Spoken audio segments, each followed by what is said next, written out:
People who claim they've experienced a miracle are often the same people who've been caught in a terrifying situation with seemingly no way out. That's what happens in our next story, and what makes it even more terrifying is that it happens to a child. On a Sunday afternoon in 1988, 12-year-old Mark Durrance was taking off for a hike in the woods. You be careful. While his mother Debbie finished up in the kitchen, and his father Bobby worked out in the yard, Mark set off for a little adventure. Mark had been repeatedly warned by his parents that the woods were infested with rattlesnakes, but that didn't stop him from exploring the area. Today, he was about to discover how important his parents' warnings had been. It was a sudden strike, the snake's fangs piercing his pants and breaking through his flesh. As the snake's poisonous venom surged through Mark's body, his legs became numb, refusing to hold his weight as he fell helpless to the ground. Mark's home was 150 yards away, too far for him to crawl, and too far for his parents to hear his cries of pain. If he didn't get help quickly, the poison would attack his blood, destroy vital organs, and Mark could internally bleed to death. Facing certain death, the young boy then experienced an amazing event. He suddenly found himself back in his home, 150 yards away from the spot where he lay paralyzed a moment before. As soon as he hit the floor, I ran over to him, and I pulled off his shoe, and there was this huge, absolutely huge, purple mass that was already coming up on his foot. With their phone out of order, his parents' only hope to save their son's life was to drive him to the hospital, 17 miles away. I knew we were losing him. I had his mouth to my cheek, and there was very little breath, and I knew that we were really pushing for time, and I knew we had to get him there. But several miles from the hospital, Bobby Durrance's truck overheated.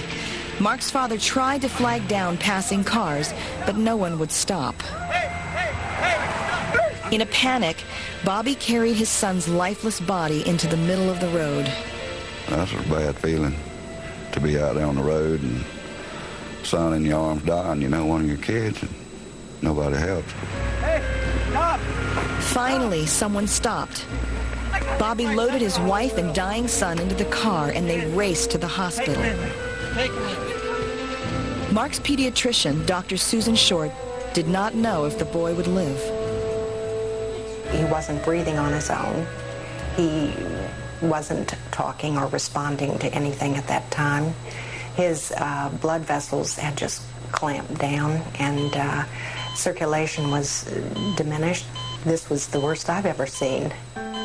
Mark was injected with several vials of antivenin, the only hope to stop the poison in its tracks. The only thing left to do was to sit and wait. You feel hopeless. You feel like the only thing you can do is keep that faith, because there's nothing else you can do. It's out of your hands. Even the doctors said it's out of their hands. While his parents waited, they kept wondering how their son, suffering from the severe effects of a snake bite, could have possibly made it through the woods and back home. When Mark regained consciousness 2 days later, he told them the miraculous story of his survival.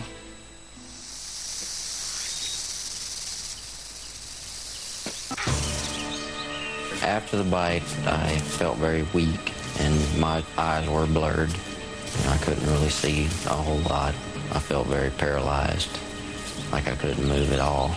And that's when I felt my body being lifted up off the ground. It was a man in a white robe with a red belt, and there was a light around his head. And when we got to the stairs, I remember him saying that I was going to be all right, that everything would be fine. Because he was 150 yards away from the house, with a severe bite as it was, and knowing the shape that he was in when I found him on the floor, I knew that he would have never made it. Without some kind of a miracle, he would have never made it. For Mark, that miracle came in the form of a mysterious white-robed man who carried him across a distance he could never have traveled on his own to safety that day. Whoever that figure was, Mark Durrance owes him his life, a life that has been touched by a miracle.